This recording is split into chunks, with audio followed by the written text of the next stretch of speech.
Ladies and gentlemen, in a world that worships hustle, noise, and constant social proof, there is a group of people who are quietly judged for something that is often deeply intelligent. They love staying at home, and society tries to label them lazy, boring, antisocial, unambitious, afraid. But psychology sees something else. It sees nervous system regulation. It sees self-awareness. It sees boundaries. It sees a mind that has learned what drains it and what restores it. And it sees a person who would rather live a peaceful life than perform an impressive one. For many people, home is not just a place, it is a nervous system signal. The moment they step inside, their body receives a message: you are safe. And that safety changes everything. Breathing slows, shoulders drop, thoughts soften, the mind stops scanning, the heart stops bracing. This is why the psychology of loving to stay at home is often the psychology of regulation, not laziness, not weakness, not boring, but a deep awareness of what calms the body and what overloads it. The outside world is full of invisible demands: noise, crowds, traffic, bright lights, unpredictable interactions, social expectations, time pressure, and constant micro-decisions. What to wear, how to respond, how to look, how to act, what energy to bring. Even when you enjoy being out, your nervous system is still working. It is processing faces, reading tone, anticipating outcomes, managing impressions. For someone who is sensitive to stimulation, or someone who has been through stress, this can feel like a constant low-level threat. Not because the world is dangerous, but because the body is tired of being on alert. Home, in contrast, is controlled. You decide the lighting, the temperature, the sound, the pace. You decide whether there is conversation or silence. You decide whether you want music, prayer, a movie, or nothing at all. Control is important because the nervous system relaxes when it can predict what's coming next. Predictability reduces the brain's need to scan for surprises. And less scanning means less stress. That's why some people don't hate going out, they just feel drained by it. Their system requires recovery, and home is the easiest recovery environment. Many home lovers have a naturally high sensory awareness. They notice details others ignore. Loud sounds feel louder. Crowded spaces feel heavier. Strong smells feel stronger. Constant talking feels like pressure. This is not drama, it's wiring. The brain receives more input, or reacts more intensely to input. So home becomes a place where they can lower the volume of the world and return to baseline.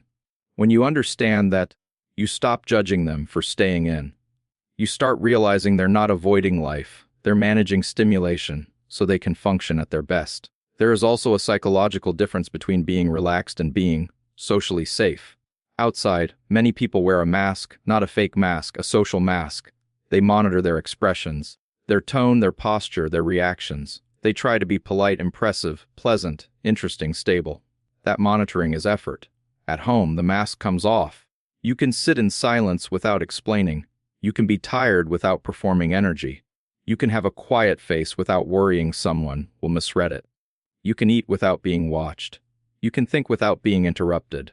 That freedom allows the nervous system to settle because it no longer has to perform. This is why home is often a healing space. If someone has lived through criticism, rejection, bullying, toxic workplaces, or unpredictable relationships, their body may associate outside with judgment. Again, not logically, but emotionally.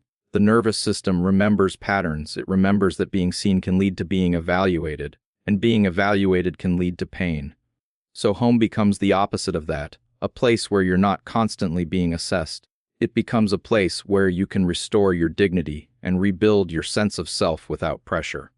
Home is also a place where many people regulate through routine. Routine is not boring, routine is stabilizing. The brain loves reliable patterns because patterns reduce uncertainty. Making tea, cleaning a room, cooking, showering, reading, praying, journaling, watching a familiar show, these small rituals tell the body, we are okay. In psychology, those rituals can function like anchors. When life feels chaotic, anchors create stability. This is why home can feel so emotionally comforting. It allows you to repeat grounding behaviors that calm the mind. And when someone says, I love staying at home, it often means they love the feeling of being unpressured. Outside can feel like a performance, inside feels like permission. Permission to rest, permission to be quiet, permission to be imperfect, permission to breathe. People who crave that are often people who have been overstimulated for too long, emotionally, mentally, or physically. They might not be lazy, they might be burned out. They might not be antisocial, They might be overwhelmed. They might not be unambitious. They might be building themselves back up. Of course, it's important to be honest. Home can also become a hiding place for some. If staying home is driven by fear, anxiety, or low self-worth, then the nervous system relief is temporary because avoidance strengthens fear over time. But when home, love is a choice. When it comes from self-awareness and healthy regulation, it becomes a powerful strategy. It means the person knows what they need to stay balanced. They know their limits. They know how to recover. They understand that a regulated nervous system makes them better, kinder, sharper, more productive, and more emotionally stable. So the core of this keynote is simple. Home is often not about comfort. It's about safety. It's where the nervous system finally stops fighting. It's where the mind finally gets quiet enough to feel clear. And for many people, that clarity is not a luxury. It is the foundation of their mental health. Many people who love staying at home are not running away from life. They are protecting focus and building a deeper life than most people realize. The modern world is loud, not just in sound, but in demands on attention. Notifications, invites, messages, errands, crowds, constant small talk, constant context switching. Every interruption seems harmless, but psychologically, interruptions fracture the mind. They break momentum, they drain mental energy, they reduce depth. And for a certain type of person, depth is everything. They don't want a life that looks busy. They want a life that becomes strong. Home becomes the place where attention can finally hold steady. Outside, attention is pulled in 10 directions. You're reacting to the environment, reacting to people, reacting to time pressure, reacting to unexpected changes. Even pleasant social experiences can create mental scatter because your brain is tracking cues, reading facial expressions, managing politeness, staying on. But at home, you can choose a single task and stay with it. That ability to stay with one thing for a long time is one of the strongest predictors of real growth, because mastery requires repetition, and repetition requires concentration. This is why many home lovers are builders. They may not call themselves that, but they are. They build skills, discipline, and identity through quiet routines. They read books without interruptions. They edit, write, design, or create without constant social noise. They practice, train, learn, and improve in private. They might be working on a business, a channel, a craft, a fitness goal, a spiritual routine, a new language, a self-healing journey. From the outside, it can look like nothing is happening. But inside, something powerful is happening. The person is becoming. A deep life is different from a loud life. A loud life seeks stimulation, approval, novelty, and constant movement. A deep life seeks meaning, progress, structure, and inner stability. People who love staying home often prefer depth, because depth produces real confidence. Confidence built from real competence. Confidence built from keeping promises to yourself. Confidence built from finishing what you start. And the truth is, you can't build that kind of confidence in a life that never slows down. You can't build it if your attention is always scattered. You can't build it if you are constantly performing for others instead of practicing for yourself. Home also supports something most people neglect: recovery. The brain is not designed for nonstop output. It needs downtime to process, integrate, and reset. When people refuse recovery, they start living on stress hormones. They become irritable, distracted, anxious, and emotionally reactive. Many home lovers instinctively understand this. They know that rest is not laziness, rest is strategy. They know that a calm environment protects their energy, and energy is the fuel of accomplishment. If you spend all your energy outside, proving you're active, you won't have enough left to build the future you claim you want. This keynote is also about intention. Some people go out to be busy, but they don't know why. They go out because they're afraid of missing out, afraid of being alone with their thoughts, afraid of boredom, afraid of silence. But the home lover often has the opposite relationship with silence. They use it. Silence becomes a tool. In silence, they can think clearly. In silence, they can plan. In silence, they can notice their patterns, their triggers, their goals. They can reflect without interruption. They can hear what they actually want, not what everyone else wants. That is psychological power, the ability to separate your identity from the noise of the crowd. Home also creates the space for self-improvement without comparison. Outside, people often compare unconsciously: who is ahead, who is richer, who is more social, who is more attractive, who is more successful. Comparison is not always evil, but constant comparison is poison. It steals peace, it steals motivation, it creates shame or arrogance. At home, you can focus on your own lane. You can build quietly, without needing to measure yourself every hour against someone else's highlight reel. This is why some of the strongest transformations happen in private. Because private growth is honest growth. It's not fueled by applause, it's fueled by commitment. A home-focused person also often understands the value of systems. Outside life can be random, chaotic, unpredictable. Home life can be structured. You can create routines that support your mental health, sleep schedules, meal patterns, study blocks, exercise habits, prayer, journaling, learning time. Systems create stability. Stability creates consistency. Consistency creates results. This is not theoretical. It's practical psychology. People who build good systems don't rely on mood. They rely on structure. And structure is easier to maintain when your environment supports it. Of course, balance matters. A deep life does not mean you never go out, it means you go out with intention. It means social life is chosen, not compulsive. It means you know the difference between connection and distraction. When staying home is driven by purpose, it becomes a quiet superpower. It becomes the space where you build skills, heal wounds, strengthen discipline, and create a life that is not just exciting for a moment, but meaningful for years. People who love staying at home are often emotionally selective, not antisocial, and that difference changes how you interpret their entire personality. Antisocial is not the right word for someone who simply chooses fewer social interactions. Emotional selectivity means they are careful with where their energy goes, who they give access to, and what environments they allow into their mind. They're not rejecting people, they're choosing alignment. They're not avoiding connection, they're avoiding emotional drain, and those are two completely different psychological realities. Many social situations today are not truly connecting, they are performative. People meet, but they don't feel safe. They talk, but they don't feel understood. They laugh, but the laughter is masking tension, competition, or boredom. The conversation stays on the surface because deeper honesty might be judged. So the person participates, but their nervous system doesn't relax. Their body stays on. Their mind stays alert. They are monitoring tone, trying to be pleasant, trying to look normal, trying to keep up. That is emotional labor. Emotional labor is exhausting because it requires you to manage yourself for other people's comfort. A person who is emotionally selective often recognizes that cost quickly, and they begin to ask, is this interaction nourishing me, or is it draining me? This is where the lover's psychology becomes powerful. They stop confusing socializing with connection. They realize that being around people doesn't automatically mean you feel close, and being alone doesn't automatically mean you are lonely. Loneliness is the feeling of disconnection, not the state of being by yourself. Some people feel most lonely in a crowded room because they are surrounded by noise but lacking intimacy. Meanwhile, a lover can spend an evening alone and feel calm, grounded, and emotionally full because their solitude is chosen, not forced, and choice changes the emotional experience completely. Emotionally selective people often prefer quality over quantity. They would rather have one conversation that feels real than 10 conversations that feel shallow. They would rather spend time with someone who listens than a group where everyone is performing. They may not enjoy small talk because small talk can feel like wasted energy, not because they are arrogant, but because their mind is deep, and deep minds crave meaning. They want to talk about ideas, emotions, growth, purpose, real life, not just gossip, social politics, or surface updates. When they can't find that depth, they choose home because home feels honest.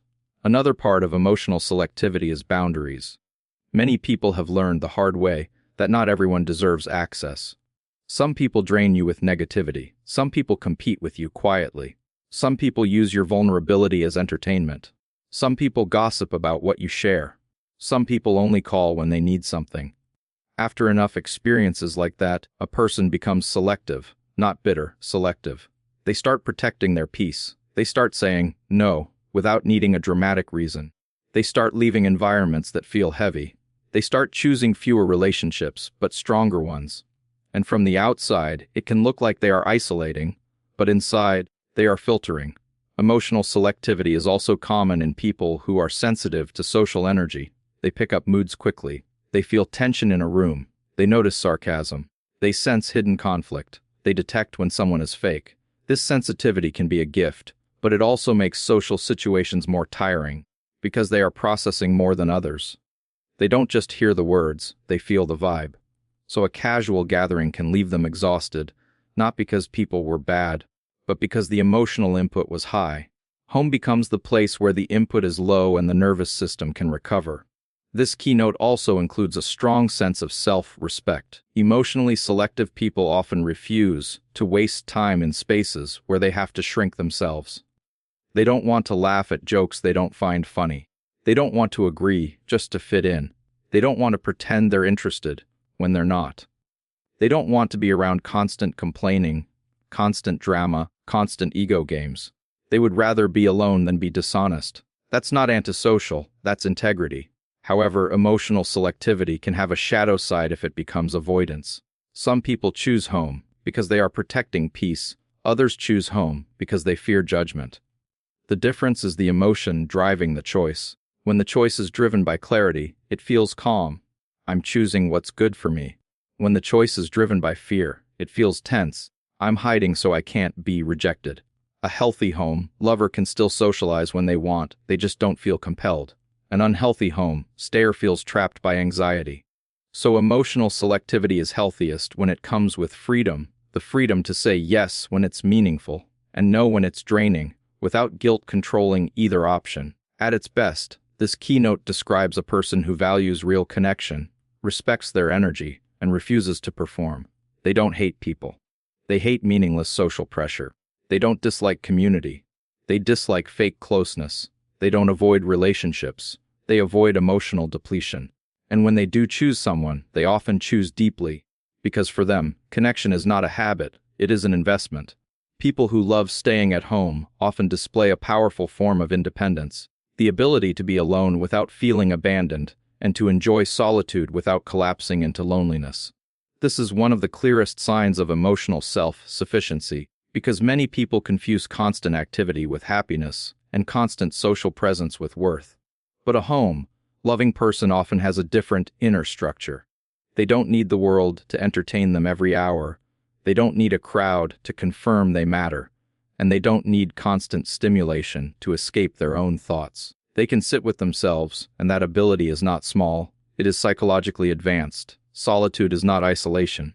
Isolation is when you are alone and you feel unwanted, unsafe, or disconnected.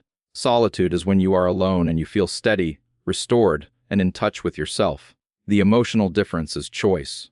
When you choose solitude, the nervous system relaxes. When solitude is forced, the nervous system tightens. Many home lovers choose it because it feels like clarity. Their mind becomes quieter. Their emotions become easier to understand.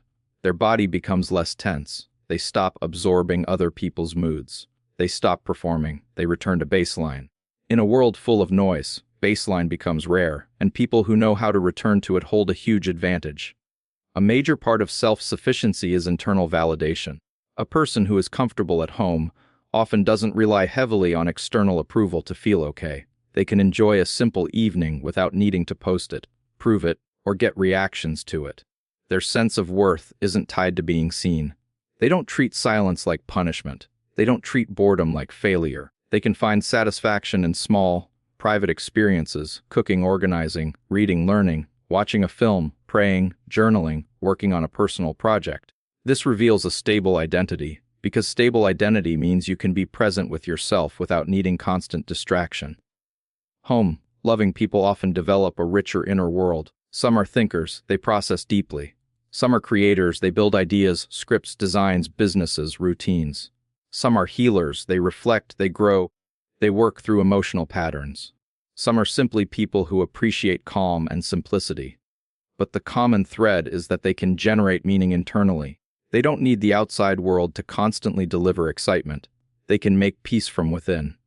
This is why many of them appear calm, because their emotions are not constantly being pushed and pulled by external stimulation. This independence also shows up as resilience. When someone can be alone without panic, they become harder to manipulate. They don't stay in unhealthy relationships just to avoid loneliness. They don't tolerate disrespect just to keep company. They don't accept crumbs just to feel chosen. They have the power to walk away because they are not terrified of their own space. Many people stay trapped in bad dynamics because they fear the quiet. They fear being alone with their thoughts. They fear the emptiness they might feel. But a person who can enjoy home has already built a relationship with themselves, and that relationship becomes a foundation. It says, "Even if nobody is here, I am still here." That is strength. Another key part is emotional regulation. Social environments can be stimulating, unpredictable, and emotionally demanding. When a person chooses home, they often regulate their mood more easily. They are not constantly reacting to other people's energy. They are not constantly adapting. They can choose what enters their mind, what music plays, what content they consume, what conversations they engage in. This control supports stability, and stability supports confidence. Confidence is not always loud. Often, confidence is simply the absence of inner chaos. It's also important to recognize that enjoying home doesn't always mean someone has no social needs. Many home lovers love people, they just prefer fewer, deeper connections. They might be warm and loyal, but selective.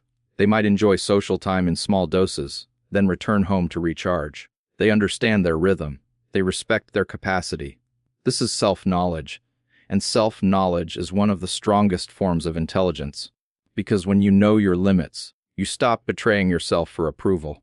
There is a shadow side that must be acknowledged, because the line between healthy solitude and unhealthy isolation can be thin. Healthy self-sufficiency feels peaceful. Unhealthy isolation feels numb or anxious. Healthy solitude comes with freedom. You can go out when you want. You can connect when you want. Unhealthy isolation comes with fear. You don't go out because you're scared of judgment, rejection, or discomfort. The key difference is whether the choice expands your life or shrinks it.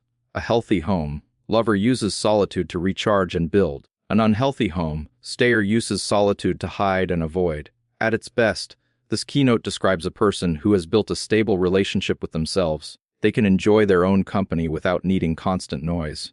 They can find meaning in small routines. They can protect their peace without apologizing. They can be alone without feeling lesser.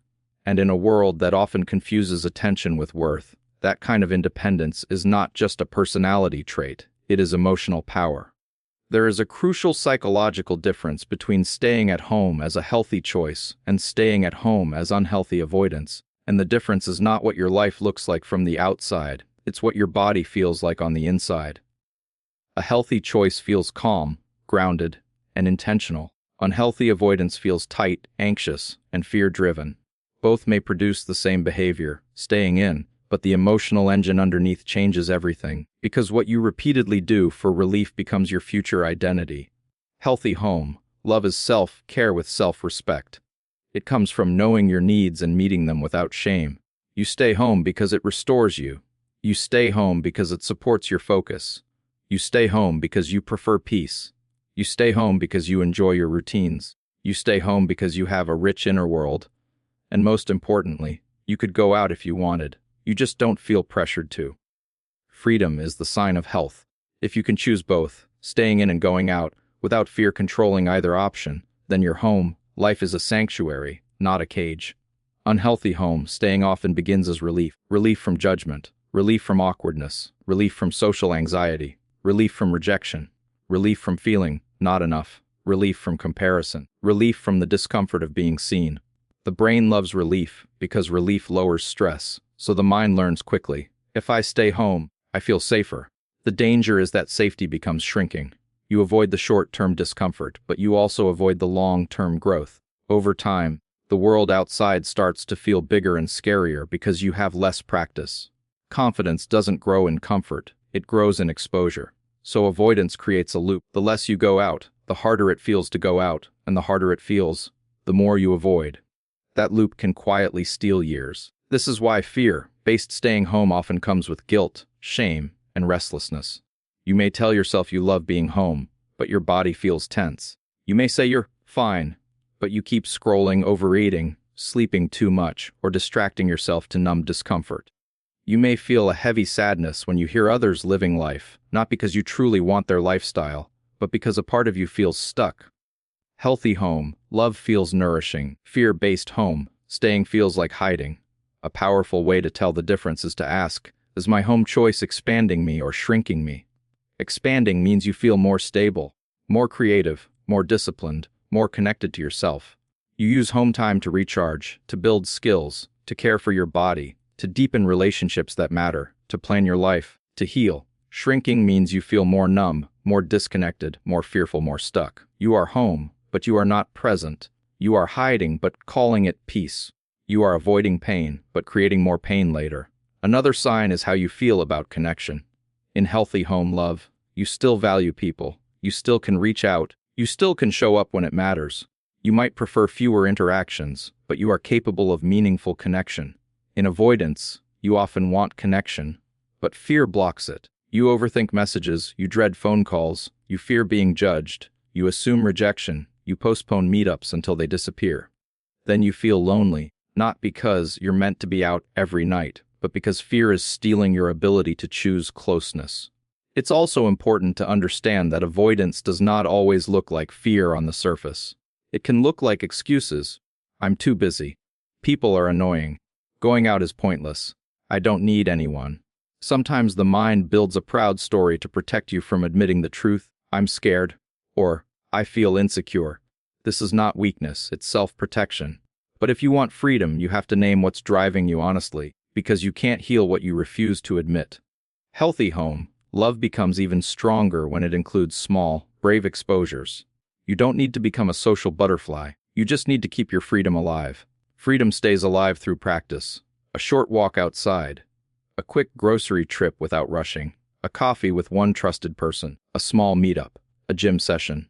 A prayer gathering. A class. Something manageable. The goal is not to change your personality. The goal is to teach your nervous system. I can handle the outside world, and I can also enjoy my home. That balance is mental health. So the core truth of this keynote is simple. Home can be a sanctuary or a shelter from fear. Both feel safe in the short term, but only one is chosen from strength. The healthiest life is not the loudest life or the quietest life. It is the life you can choose freely, where you can stay home because you love it, not because you're trapped by fear, and where you can step out into the world when it matters, not to perform, but to live.